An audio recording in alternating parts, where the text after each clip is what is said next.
জুম্মার দিন আমরা জুম্মা পড়ব। জুম্মা পড়ে হে আল্লাহ গো, জানি না কার বাবা আছে, কার মা নাই, কার বাবা নাই।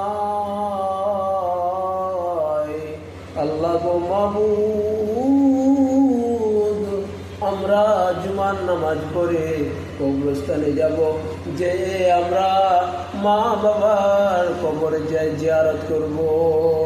আমরা মা বাবার জন্য যা কিছু করব, আল্লাহর কাছে আমরা দোয়া করব, আল্লাহ আমাদের যেন দোয়াকে কবুল করে নে। আর আমরা সবাই মিলে যত পৃথিবীর মানুষ ইন্তেকাল করেছে, আমরা সবার জন্য দোয়া করব। হে আল্লাহ, যত মানুষ ইন্তেকাল করেছে আল্লাহ সবাইকে তুমি আল্লাহ জান্নাত থেকে আল্লাহ তুমি জান্নাতের দরজা খুলিয়ে দাও, যেন তারা জান্নাতুল ফেরদৌসে চলে যায়। ঠিক